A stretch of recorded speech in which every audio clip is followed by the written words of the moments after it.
There he is. I'm Candid Frank. Welcome to CFL Talk. Always candid, always frank, always live on the BarnBurner TV Network and on Zingo TV Channel 250. Remember to download the free BarnBurner and Zingo TV apps for Android and, for David, iOS devices. Joining me is David Morisuti. David, how you doing today? I hear you have some topics you want to discuss. So hang on, I got to get my eraser and I've got to erase the stuff I wanted to talk about. There we go. Let's make room for what you wanted to talk about. A welcome change. Yes, I'm actually really glad I'm in my basement today. Usually I'm not too thrilled to be in my basement all the time, but it is very, very refreshing. It's where I now go to retreat when it's very cold. All you need down there, David, is a dehumidifier. I don't even do that. I'm telling you. I'm honestly, I'm telling you, and I shouldn't say that. That's rude to force you. But if I had the dehumidifier, we threw out, worked fine. The humidity, once you take the humidity out of the basement, oh, David, it's awesome. It basically does the job that the air conditioner does. The temperature's cool, and then the dehumidifier takes out the humidity. You'll notice the difference, especially with your doors and stuff. We keep it upstairs, actually, because our kitchen gets it pretty bad, the humidity. Yeah? Well, they usually have them for furnaces, and then you could be able to do that. And usually because the furnace, you set the dehumidification at a certain level, the basement always, as you probably know, is more humid than the upstairs, right? So anyway, so the hot, dry air goes up and the cold, damp air sits down. Okay, enough about construction. Let's talk about the topic that you've decided. I do have a forewarning, so I've had a grand total of a minute to think about it. So yeah, I was looking at it, that you mentioned it. Hold on. Eduardo, you're on the VT root hard disk volume. Hang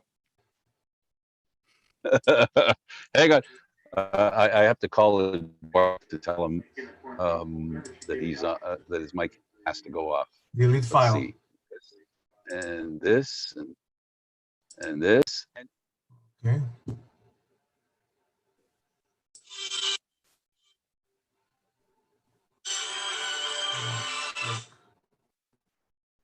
Frank? Turn off your mic. Turn off your mic, Eduardo. Mm-hmm.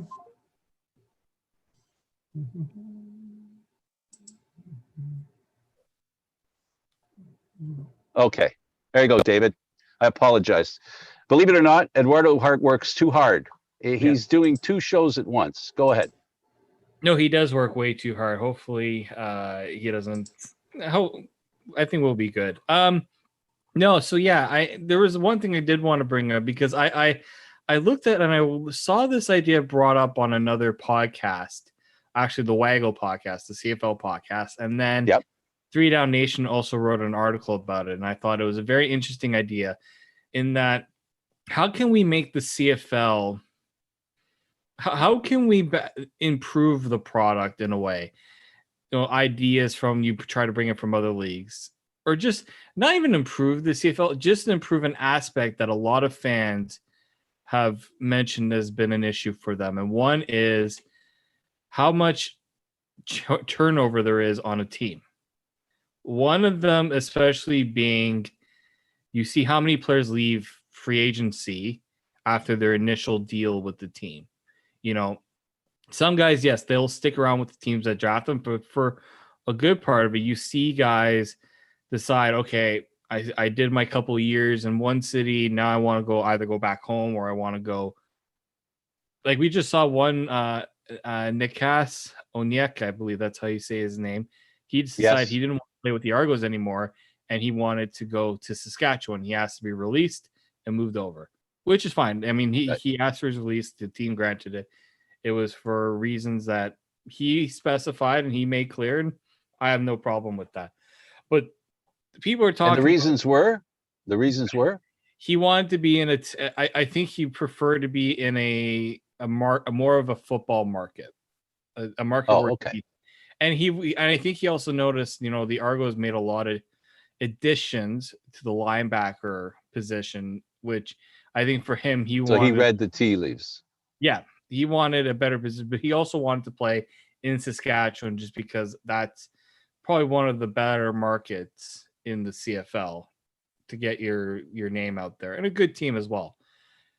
I think, and this has been brought up a couple times, but the restricted free agency idea, which is that if you draft a player and you sign them, you should own the rights to have that player past the 2-3 initial years you get on that rookie contract. I believe it's 2 years. It's the minimum rookie contract.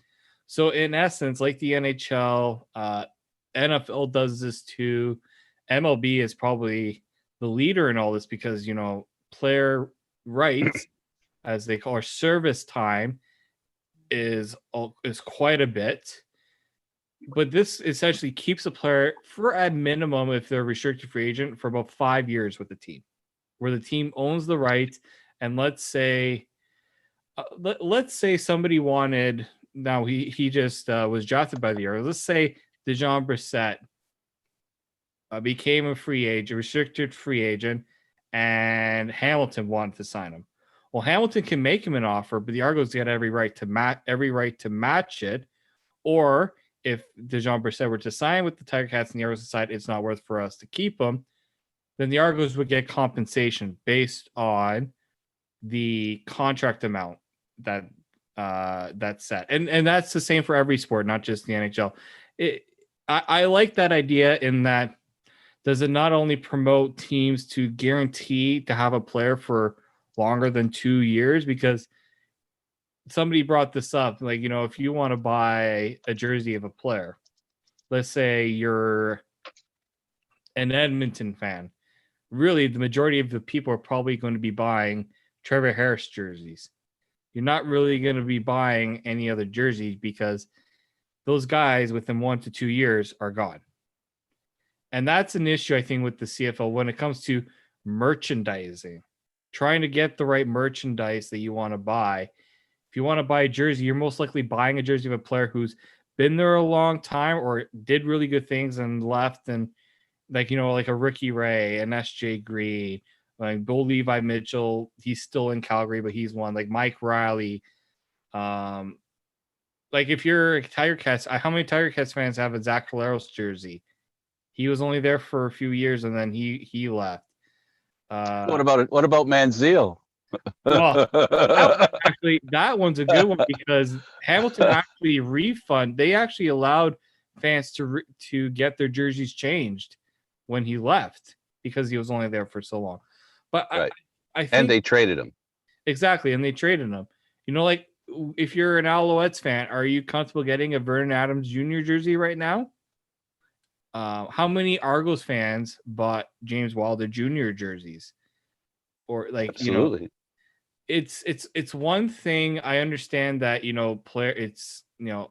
the salary cap dictates changes.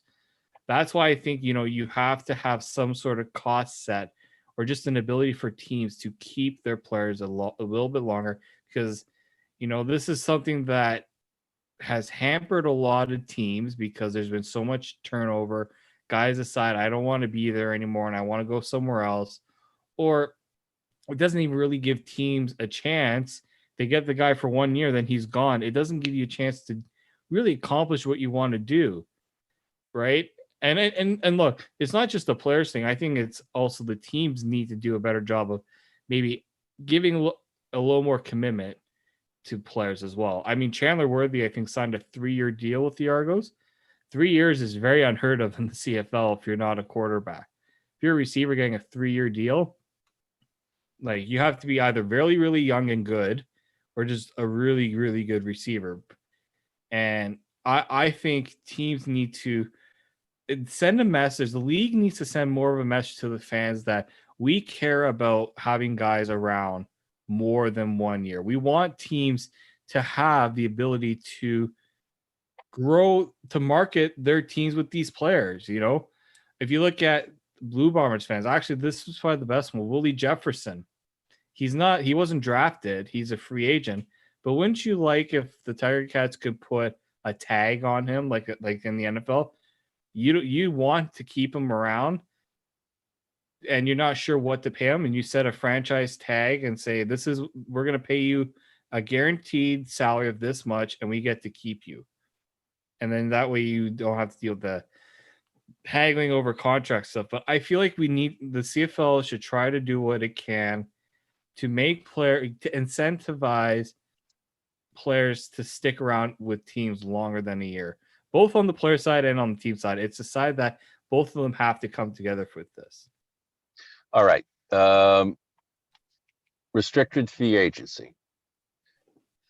I agree. Having the players belong to the team a little bit longer is a good thing, because the familiarity that the fans have with the team has been lost over the years.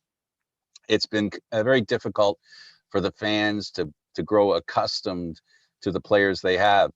We've gotten to a point now where with free agency, we don't know the players we've had for a long time.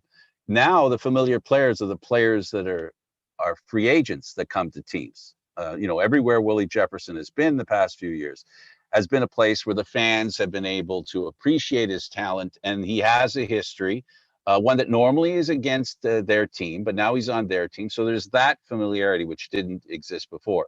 But for the most part, most of the players that change hands, the fans really, usually the players that are more interacting with the fans are the ones that aren't necessarily the stars. That's not to say that the stars don't do a good job of interacting with the fans. You and I both know, we watch all the time. There's always those players, the middle players, the players that are looking for a long career, and appreciate the job, and they don't mind doing, the heavy lifting, if you will, with the fans and be there for them. But that also means that they become very attached to the fans and the fans to them. So, I get that, but the only thing is, this is something that has to be bargained between the teams and the players. I'm not sure the players want to be restricted in any way. And I believe that if that's the way this situation is interpreted, the teams will have to give something up. I don't know. Will what they give not be too consequential so it doesn't affect them adversely financially? That'd be the first thing that they'd want to consider. And the players to say yes, do they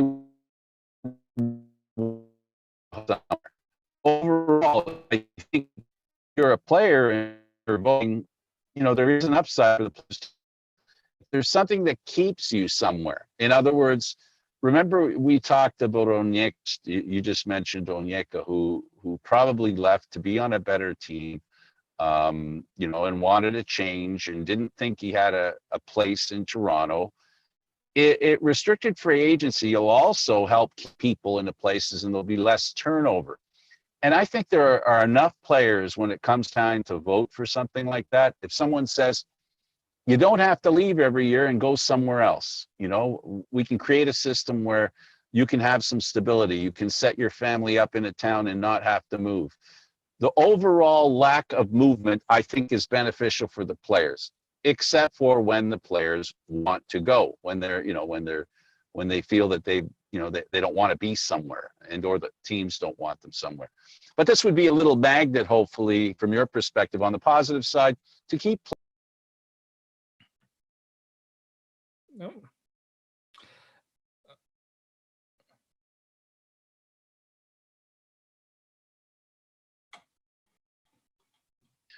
Sorry, David, do you want to pick up where I left off? Yeah, and another thing I wanted to bring up was somebody brought this part up too, is that teams, when they draft players, they also coach them and develop them.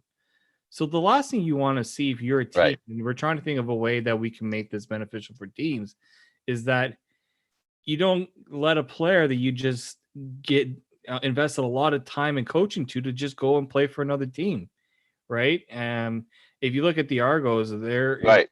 I always bring it to them because that's the team I cover. But you just spent how many years developing Sean McCune as one of the best centers in the CFL? Do you really want to see him now go dominate with the Calgary Stampeders? Now, in retrospect, he was a free agent, so it was his right to leave.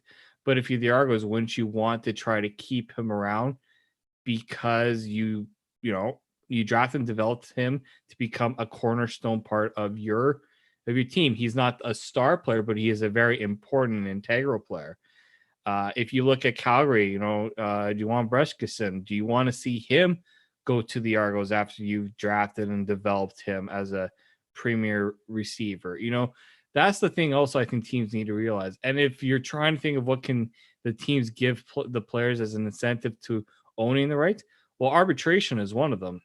After 3 years, you get to negotiate your contract. And if you've played a certain number of games, you should be given the right to negotiate a better deal or a fairer deal based on, an arbitration number. I think that's how you try to keep this, like almost every other league, right? Every other league teams have, players have arbitration rights. A lot of players don't go to arbitration because, teams don't like doing the arbitration. It's not exactly a great means of business, but it at least keeps, players around longer. I mean, I think baseball is probably the best example of guys who are able to stay in their markets a long time. Even if they do end up being traded or moved after that, they're at least with teams long enough that fans can grow an attachment to them. Hockey is another one. We're seeing less movement in hockey because, teams put a lot of draft and development with that. So as an example, David, this National Hockey League, for example, the Toronto Maple Leafs have Austin Matthews. When he turns 25, he's going to be a free agent. They sign him when he's 18. They have a few years with him.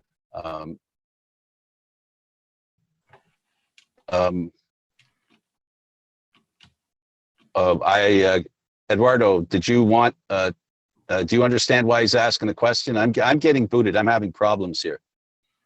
I think you're having connection problems, Frank. Yeah. Yeah. We'll try. We'll keep trying. Is repeatedly being booted. I'm not on for more than a minute. But anyway, I would use the National Hockey League as an example only because most National Hockey League fans, a lot of them are Canadian and Canadian Football League fans, for the most part, being Canadian, they love hockey. They understand hockey. So, all the Canadian teams in the National Hockey League have players that are stuck with them. Whether you go to Calgary, Edmonton, Vancouver, Winnipeg, Toronto, Montreal, for a time there are players that are developed by those teams, and they get to, at least for the first 7 or so years, they get to use them. Yeah, I think that's keep it going, right? I'm still around, right? Yep, you're still around. Okay, so basically that's my opinion, is that Canadian hockey NHL fans understand the premise, and those that are CFL fans as well, and understand that the continuity of a player, having a player, developing a player, and then once their stride, it will, once they become a veteran, they get a chance to go somewhere else, which is a lot better than before, to speak to your subject matter, which is, of course, restricted free agency and how that would help the Canadian Football League. So as I said, I don't know how much everybody heard, familiarity to fans, something interesting to debate. Why, let him go, don't let him go. Players, when they draft a player, they're more tempted to get a guy who needs a little more work because at least they'll have him around. It all becomes part of the formula and what you think when it changes things a little bit. But again, the most important thing for me is the attachment, like you said at the very beginning, which is with the fans. Exactly. I mean, that's who the CFL should be trying to serve, is the fans. I think they've realized that, Canadian fans deserve the best chance to improve the game on as many levels as possible. And of course, this CFL fans, if we talked about this last week, how they're very protective of the CFL brand of the game. But you can't tell me CFL fans wouldn't be open to the idea of considering what other leagues, professional leagues that have been doing this for a very long time, that have been very successful with this model, to at least open the idea. And I think I honestly do think, we've talked about whether teams would consider this. I think a lot of management, coaches would appreciate that, because I think there's one thing coaches in this, I mean, they like to scout, they like to recruit, but they also like to keep guys who know their system, guys who have worked hard in their systems. I mean, that's just increases, I think, the benefit of doing a system like this.